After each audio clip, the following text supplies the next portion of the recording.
Gua rugi 1 kilo bawa barang ini ke Jepang. Kenapa? Karena di Jepang juga ada, bos. Ara-ara. Assalamualaikum. Fatinuha Dingutaru. Jadi di video kali ini gue pengen lanjutin video gue yang kemarin, yaitu mengenai 5 hal yang gue sesali bawa ke Jepang. Jadi dari sekian lama gue udah tinggal di Jepang, ada beberapa barang yang sangat gue sesali ketika udah di Jepang. Karena ya antara nggak dipakai atau nggak digunakan, ya gue ngerasa rugi aja gitu gue bawa ke Jepang. Karena gue bisa bawa yang lain gitu ya kan, bawa kayak sambel, bawa saus, bawa cabe, bawa racikan gitu, bumbu racik ya kan. Ya jadi daripada kalian bawa barang-barang yang kurang berguna, mendingan kalian bawa barang-barang yang udah pasti kalian pakai gitu ya kan. Ya jadi simak terus. Oke, let's go. Ya jadi 5 hal yang gua nyesel bawa ke Jepang. Dari yang pertama dulu nih, yaitu baju. Kebanyakan, bos. Baju gua banyak banget bawa ke Jepang. Ya jadi hitungannya gue ini banyak banget gitu bawa baju sama ya pokoknya pakaian buat ke Jepang gitu. Dan ternyata setelah berjalannya waktu, gue ngerasa ini baju gue bawa ke Jepang ya, kok gak pernah gue pakai gitu. Terus juga ini baju kok kayak nggak cocok aja gitu gak bawa ke Jepang gitu. Karena baju ini tuh kalau misalkan dipakai di musim panas tuh ini ketebelan, tapi kalau misalkan dipakai ke musim dingin ini ketipisan. Jadi kayak serba salah itu baju. Dan menurut gua daripada kalian bawa banyak baju, mendingan kalian alokasiin ke barang-barang lain.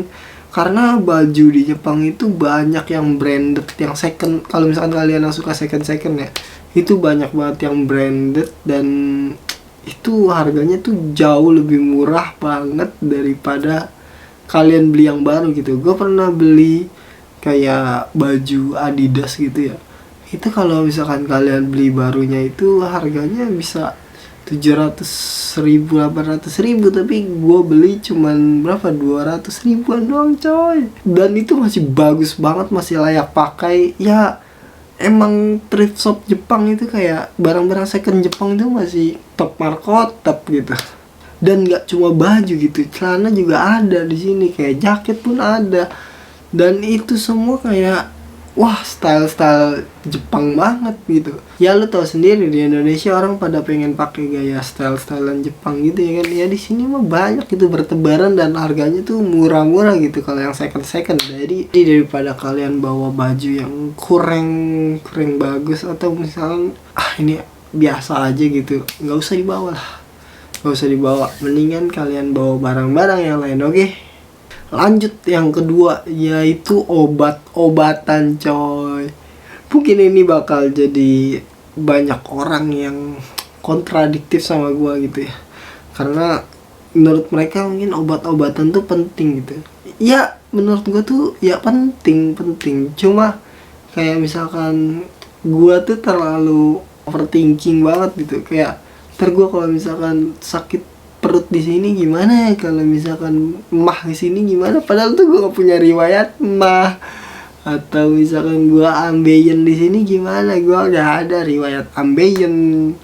Jadi kayak gue tuh karena saking takutnya ya, jadi gue beli banyak obat gitu. Karena gue juga gak tahu obat di Jepang tuh kayak gimana ya kan. Itu salahnya gue tuh. Jadi kayak banyak banget obat-obatan yang udah hampir expired ini sekarang tuh, udah hampir expired dan nggak gue sentuh sama sekali, nggak pernah gue pakai sama sekali.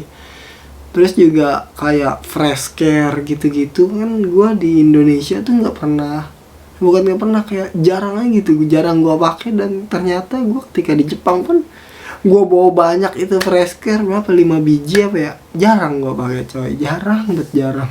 Jadi kalau misalkan ada barang yang sebelumnya kalian di Indonesia jarang pakai, atau obat-obatan yang jarang kalian pakai atau nggak pernah kalian sentuh, lebih baik nggak usah dibawa menurut gue sih ya. Ya karena harga obat-obatan di Indonesia itu lumayan mahal juga sih, dan ya mubazir aja gitu kalau misalkan kalian bawa ya.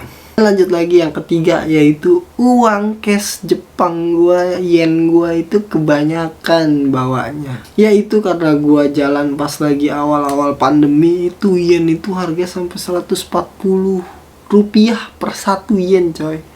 Dan gua saat itu beli 11 mang, jadi sekitar berapa ya, 15 juta, sekitar 15 juta itu gue beli. Dan ketika gue udah sampai di Jepang, ternyata yen sekarang 109. Aduh, sedih bet, sedih. Dan itu bedanya jauh banget, sekitar 3 jutaan ya. Aduh.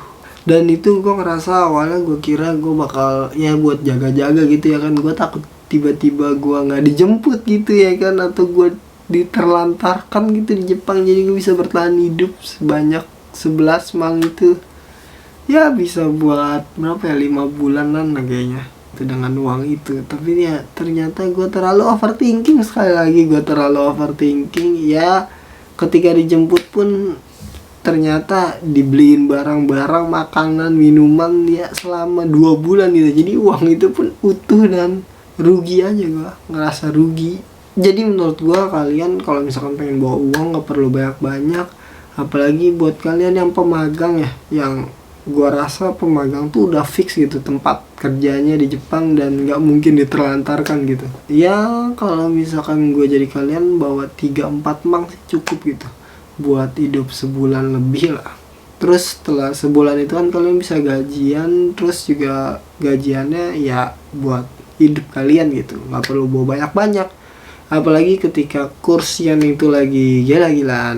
Terus lanjut lagi yang keempat, yaitu sepatu pantofel sama jas.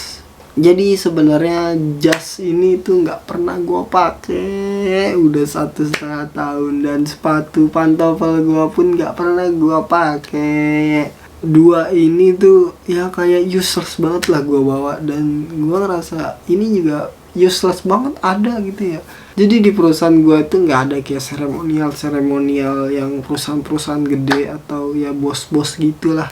Dan sekalinya ada acara perusahaan pun ya kita kayak pakai baju bebas aja gitu, pakai baju bebas, nggak ada yang pakai jas, paling bosnya doang. Terus juga nggak ada yang pakai pantofel, ya kita lebih kayak ya baju seadanya kita aja gitu. Jadi sepatu pantofel sama jas gue ini nggak gue pakai sama sekali sampai sekarang. Terus mungkin gue bakal pakai kalau misalkan nanti gue interview kerja tempat lain. Ya. Yang kelima, yaitu nomor HP gua itu gua isiin paket. Jadi gua itu sebenarnya di Indonesia punya 2 nomor di dalam satu HP, ya 2 SIM card gitu ya. Yang satu buat paketan, yang satu lagi buat apa namanya, buat ya nomor asli kita buat verifikasi atau macam-macam gitu. Nah, yang gua bawa ke Jepang itu nomor yang paket ini, dan nomor paket ini ya gua isiin paket sebelumnya. Yang namanya masih orang norak gitu, orang kampung ya kan. Gua kira di Jepang ini bisa gitu paketan pakai nomor Indonesia. Ternyata nggak bisa sama sekali. Dan kalau misalkan kita pakai internetan, ternyata kita pakai roaming dan harga itu gila-gilaan, gak logis, rugi. Jadi ya gue nyesel aja bawa nomor ini, dan nomor ini akhirnya nggak gue pernah isiin pulsa sama sekali dan angus. Oh ya, tambahan gua ini nyesal juga bawa Listerine. Mungkin ini maksudnya obat-obatan. Ya pokoknya gitu lah. Gua nyesal bawa Listerine itu, yang Listerine yang lumayan gede itu, isi 500 ml deh kalau salah. Gua bawa 2 biji. Yang kalau misalkan itu berarti 1 liter. Berarti 1 liter kalau nggak salah setara sama 1 kilo deh. Jadi gua rugi 1 kilo bawa barang ini ke Jepang. Kenapa? Karena di Jepang juga ada bos, ada gitu, dan harganya pun nggak beda jauh gitu. Gua beli di Jepang ada yang 1,5 liter itu harganya 100 ribuan lah. Ya menurut gua sih nggak beda jauh, karena nggak beda jauh jadi gua ngerasa rugi aja gitu gua bawa dari Indonesia ke Jepang. Mendingan gua bawa bubur racik bisa berapa banyak gitu yang sasetan ya kan. Ya jadi segitu aja 5 hal yang nyesel gua bawa ke Jepang. Semoga kalian mikir-mikir kalau mau bawa ya. Ya gua harap sih kalian bisa bijak sendiri lah. tahu mana yang harus bawa, tahu yang enggak harus dibawa. Jadi sekian dulu video kali ini, kurang lebihnya mohon maaf. Wassalamualaikum warahmatullahi wabarakatuh. Bye bye.